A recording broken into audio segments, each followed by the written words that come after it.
ขอโทษที่เสียงดังนะปานเลยปานเลยปานเลยไปปานเตะไปเตะเตะไปปานเตะเตะเตะปานเตะปานเตะไม่ต้องกระโดดปานเตะเลยปานเตะไปปานเตะปานเตะปานไล่ไปเตะปานไล่เตะปานไล่เลยปานเข้าปาน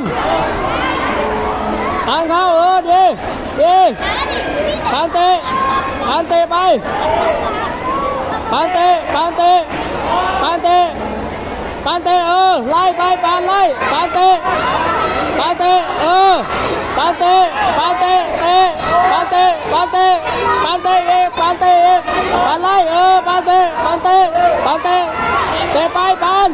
เตะเอกปานเตะปานเตะปานเตะปานเตะเตะ